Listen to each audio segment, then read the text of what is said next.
There comes a moment in every man's life where the floor drops out and you're forced to look at your reality with a cold, surgical eye. You're staring at your phone, checking your messages, looking at the people you call your friends, and it hits you like a bucket of ice water. The cavalry isn't coming. There is no secret benefactor waiting to write you a check. No mentor is going to kick down your door and drag you out of bed when your ambition starts to fade. Nobody is coming to rescue you because in the brutal reality of power, most people are too busy trying to keep their own heads above water to care if you drown. For most guys, this realization is where they give up. They start acting like victims, complaining to anyone who will listen about how unfair life is and how lonely they feel. But for the man who wants to actually run things, the man who understands what Niccolò Machiavelli was really talking about, this isolation isn't a tragedy, it's a baptism. It's the exact second you stop being a servant to other people's opinions and start becoming the sovereign of your own life.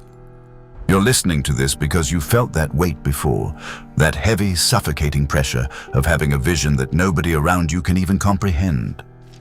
You are exhausted from trying to explain your goals to people who are literally wired to misunderstand you. You've wasted way too much time waiting for permission from people who don't even know where the finish line is. This idea that you need a support system to win is one of the most dangerous lies a weak society has ever told you. Machiavelli knew that history isn't written by committees or team players. It's written by individuals who realized that being alone wasn't a weakness, but a massive strategic advantage. I'm going to show you how to build an empire, starting from absolutely nothing. I'll show you why having nobody to lean on actually makes you more dangerous than the guy who has everything handed to him because his strength is rented, but yours is going to be forged in the vacuum of necessity. Before we go any further, we have to perform some mental surgery. We need to find and rip out that parasitic need for other people to tell you, "Good job," that's been drilled into your head since you were a kid. We have to kill the part of you that wants to hide in the crowd. If the thought of walking into the dark alone makes you nervous, then close this video right now. Go back to the herd. They'll keep you comfortable while they keep you broke. But if you're ready to become the person the crowd is actually afraid of, then listen up. We have to kill the myth of dependency. From your first day in school, you were taught that the group project was the goal. Your religion gave you a congregation to hide in, and the modern world sold you the lie that networking is the magic shortcut to success. You've heard the saying, "It's not what you know, but who you know," 1,000 times, and you probably nodded along like a puppet. That mindset is pure poison. When you rely on who you know, you're admitting that you're helpless without someone else's permission. You're handing the keys to your life to people who will always put their own bank accounts and their own egos ahead of your progress. Machiavelli wrote in The Prince that a wise leader must always rely on what he can control himself, never on what depends on others. When you go looking for support, what you're really doing is shopping for debt. Every person who helps you up is eventually going to come back and ask for a favor that costs way more than the help was worth. When a big investor puts money into you, they aren't helping you. They're buying a piece of your freedom. Even emotional support is a trap. The person giving it to you can take it away the second you're at your lowest point, watching you crumble. You think you're looking for a safety net, but a safety net is just a spider web with a better marketing team. It might catch you, but it'll also make sure you never move again. The reason you haven't hit your potential yet isn't because you lack resources or allies. It's because you're still looking at the horizon waiting for a savior.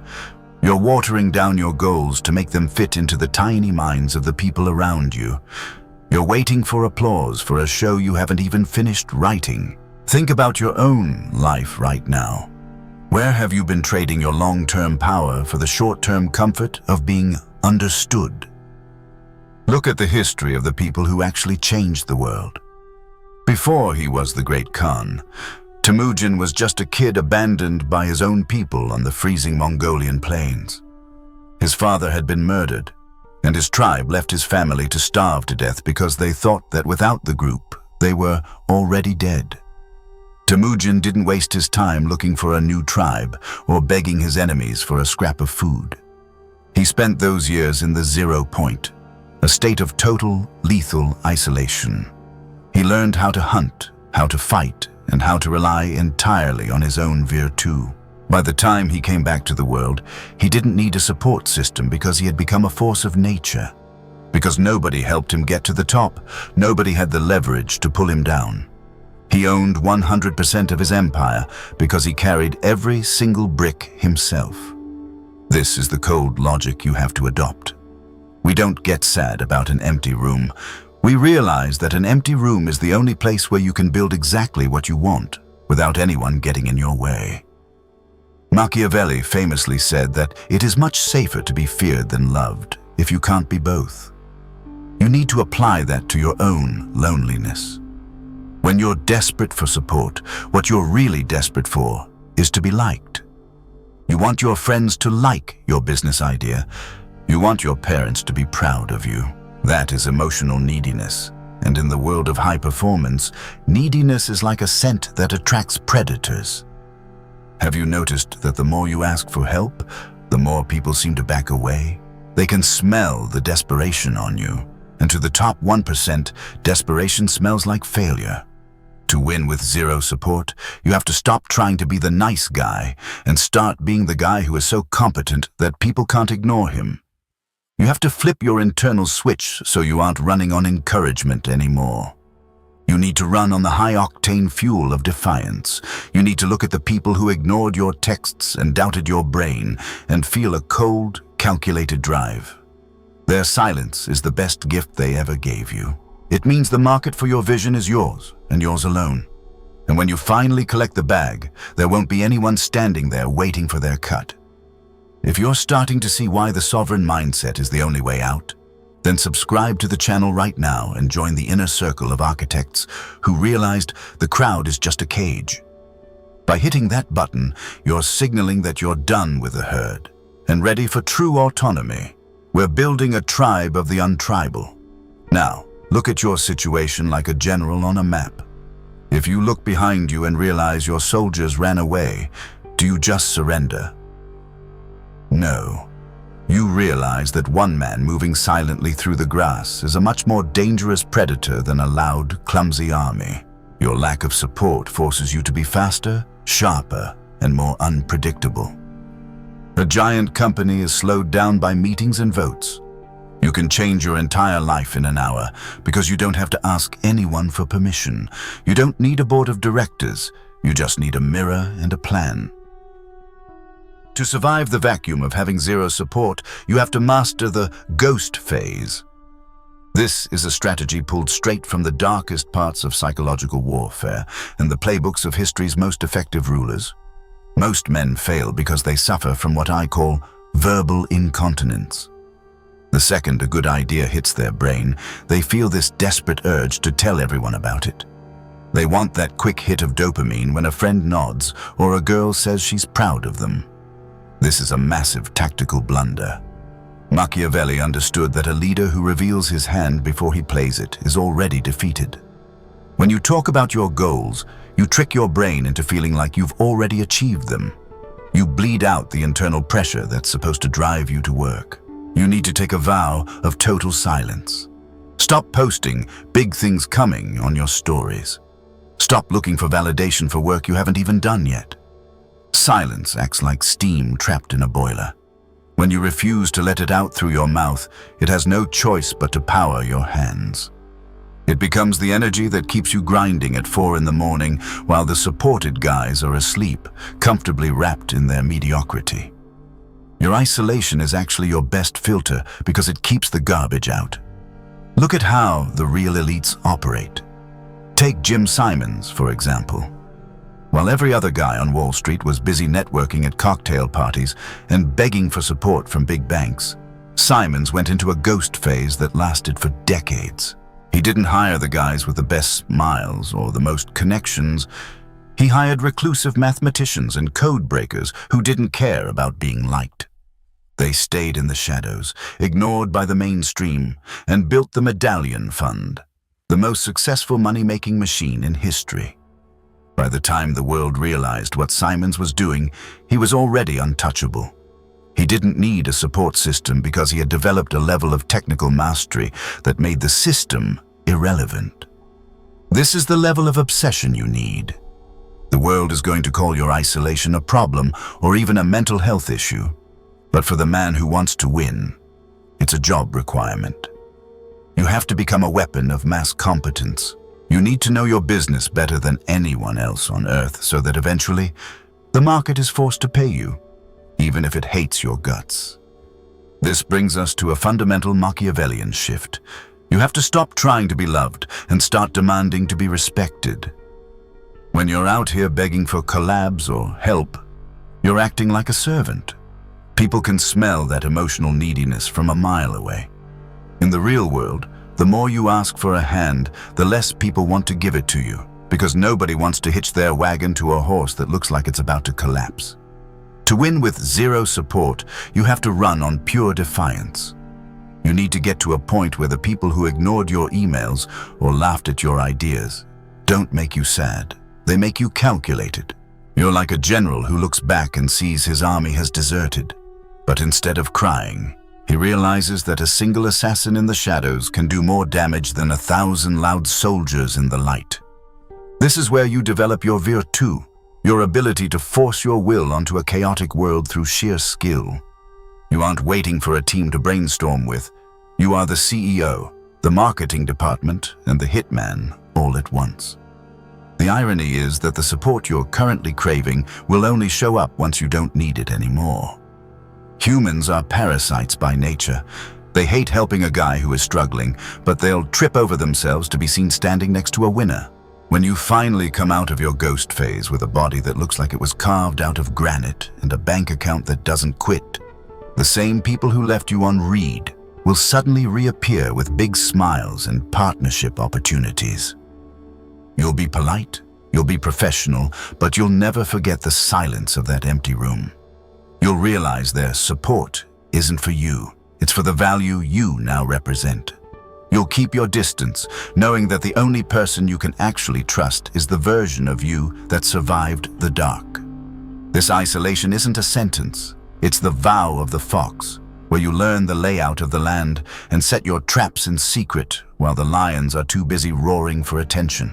Take a second and be honest with yourself about the energy you've been throwing away on people who don't add a single thing to your vision. I want you to share a thought in the comments. Which support or friendship have you been holding on to that's actually a weight keeping you out of your ghost phase? When you're truly alone, you get the luxury of total immersion. You don't have to wear a social mask anymore. You don't have to go to boring birthday parties for people you don't even like. You can let the mask drop and let the monster inside you go to work. This immersion is where the breakthroughs happen. You become anti-fragile. When you have no cushion, the hard floor of reality hits you directly, and that impact is what makes you learn faster than anyone else. If a mentor just gives you the answer, you've just memorized a fact. If you have to dig through the dirt for 6 months to find it yourself, you own that knowledge in your blood. This is the education of a sovereign. A curriculum they don't teach in business school. It's the wisdom of the man who stood alone and refused to blink. But to keep standing, you have to be willing to burn down the old version of yourself that's still looking for a hug. To actually walk the path of the sovereign, you have to go through a period of intense private mourning. This is the part the fake gurus on the internet always skip over. They love to talk about the hustle and the grind, but they never tell you about the gut-wrenching pain of realizing that the life you thought you'd have, the one with the cheering section, the supportive parents, and the loyal friends, is dead. You have to literally hold a funeral for the version of yourself that needs a pat on the back to keep going. You probably thought your buddies would grow with you, that your girl would appreciate your sacrifices, or that your family would be your safe haven. They won't.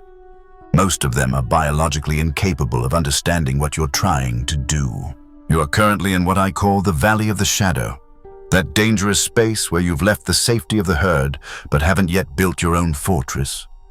You're out in the wilderness, and when you're out there alone, your mind starts to play tricks on you. You'll find yourself staring at the ceiling at 2 in the morning, wondering if you're actually losing your mind and if the normal people are right about you. This is the ultimate test of your virtue. You can't go back now. You've already seen that most people are just sleepwalking through a life of quiet desperation. Turning back now isn't just a failure of your business. It's a spiritual suicide. Like Machiavelli suggested, you have to kill the dependent boy inside you so the sovereign man can finally be born. This process requires something I call self-architecture.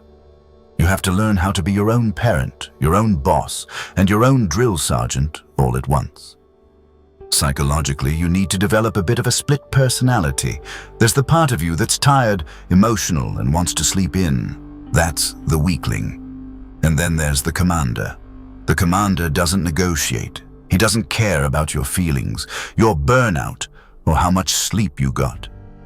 He drags the weakling through the dirt every single morning until the weakling eventually dies of exhaustion, leaving only the commander behind.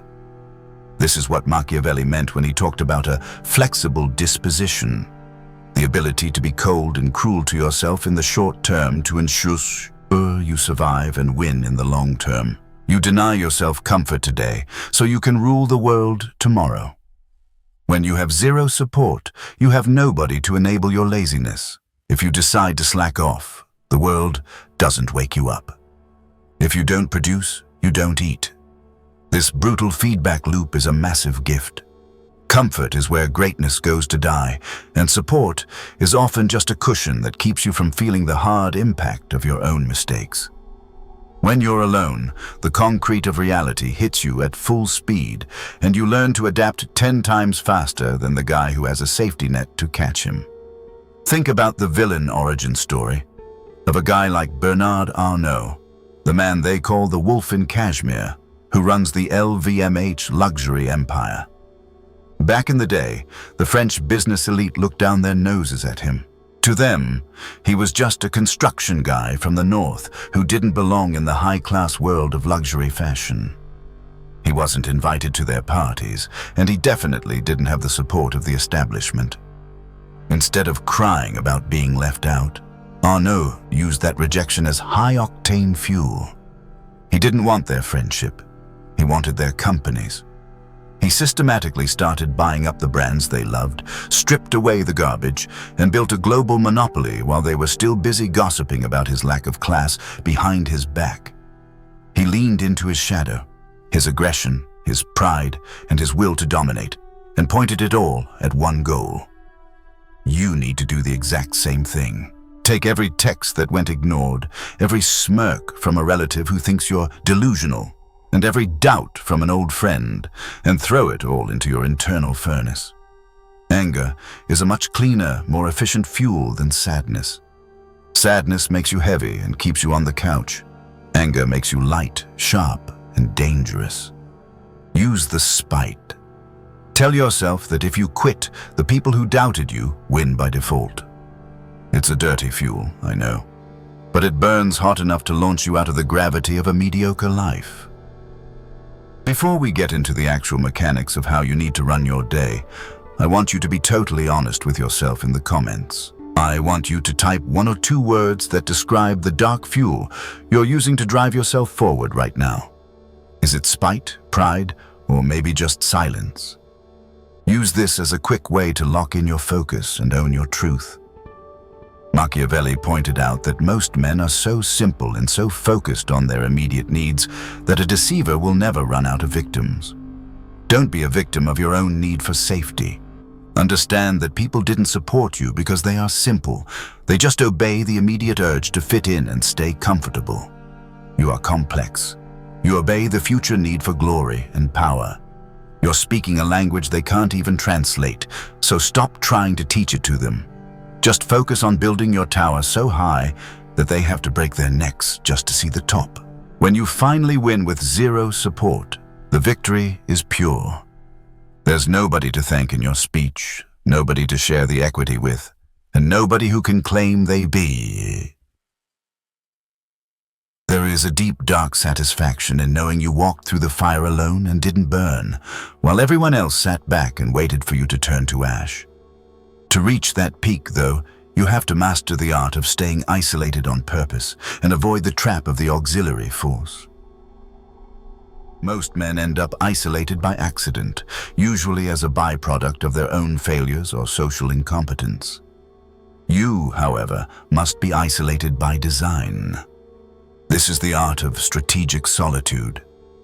If you are currently tethered to people who drain your vitality simply because you're afraid of the silence in an empty room, you are paying a ruinous social tax just to stay in a club that offers you zero return on investment. You are leaking power every time you entertain a mediocre conversation. Cut the cord. Sit in your room and stare at the wall until the silence becomes deafening. At first, your brain is going to scream. It will echo the voices of every cynical teacher, every average relative, and every hollow influencer who ever told you that you were nothing. Let them scream. Analyze those voices like a scientist examining a virus under a microscope.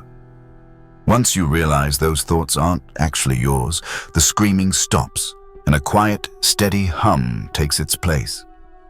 This is your intuition coming online. This is the internal signal that is normally drowned out by the noise of brainstorming sessions and support groups. Greatness isn't forged in a crowd, it is born in the void. We have to look at the mechanics of success without any emotion. History shows that the moment you introduce a second human variable into your equation for power, you exponentially increase your risk of failure. Humans are volatile. They give in to boredom, they get jealous, and they shift with the winds of their own self-interest. Machiavelli warned the prince to avoid auxiliary forces, which are basically armies borrowed from others. His reasoning was clinical. If they lose, you are defeated. If they win, you are their prisoner. This is exactly what happens when you rely on someone else's capital, someone else's platform, or someone else's connections to build your life. You become a tenant in your own empire. You're forced to censor your message and compromise your vision just to keep the benefactor happy. Succeeding with zero support is the only way to truly own your soul. It is the difference between the man who is lifted to the mountain peak by a helicopter and the man who climbed the rock face alone. The passenger has no leg muscles. When the wind of fortune blows, he is swept into the abyss. The climber, however, has legs of steel and fingers of iron. He does not just stand on the mountain, he is the mountain. Consider the story of James Dyson. For 15 years, he labored in a literal shed, completely ignored by the giants of the appliance industry. He created 5,126 failed prototypes while the experts laughed at him and his bank support evaporated. He had zero cheerleaders. No one told him he was a genius. They told him he was wasting his life on a toy. Had he accepted the support of a traditional corporation, they would have killed his invention within the first year just to protect their own bottom line. Because he stayed in the 0 point, because he bled and sweated in isolation, he emerged not just with a product, but with a total monopoly on his own destiny. He learned every single facet of engineering, marketing, and legal defense out of sheer necessity. Zero support resulted in a maximum education. He became a polymath, a weapon of mass competence that no competitor could replace. When you have no one to call for the answer, you are forced to dig through the mud until you own that answer in your DNA. If this level of self-reliance resonates with you, I invite you to subscribe to the channel and join a growing community of sovereigns who are choosing the difficult path over the comfortable lie. We are building a tribe of men who understand that the ultimate leverage is a mind that needs nothing from the crowd. I want you to share a reflection in the comments below. Based on what we've discussed, what is one auxiliary force or dependency in your life that you are ready to cut away to regain your sovereignty? As you begin to win, and you will win if you follow the protocol, the final test will arrive. The fair weather legion will return. The friends who were too busy when you were broke, the family who mocked your delusions, and the partners who left you for someone stable will suddenly find their way back to your doorstep. They will smile, they will use the word we, and they will try to rewrite history to position themselves as your silent supporters. This is the most dangerous moment for the sovereign. The old version of you, the boy who craved love, will want to let them in for the sake of validation. Do not do it. Treat them with Machiavellian grace. Be polite, be professional, but remain a wall of glass. They can see your success, but they can never touch it. You must realize that their loyalty is conditional on your utility. Keep your gates closed. The only people allowed inside the castle are those who helped you carry the stones when the room was empty. And since you carried them alone, the sovereignty is yours alone. Wait, look at me. Your biology is currently trying to reject this. It is whispering that humans are social animals and that this path is too cold. That is the prey instinct trying to herd you back into the flock where it feels safe. But remember, the sheep is only safe until the wolf is hungry. The wolf is safe because he is dangerous. Which one are you? The path of zero support requires you to look like a failure for a long time so you can be a legend forever. Most who watch this will turn it off and go find a micro dose of sympathy from a friend. They will feel better for 10 minutes and their lives will remain stagnant. But you are still here. You are plotting. You are realizing that the empty chair next to you isn't a vacancy, it's a throne. If you have the stomach for the deeper truths of dark psychology that the algorithm senses, click the subscribe button and step into the tribe of architects. Here, we discuss what cannot be said in public. The choice, as always, is yours.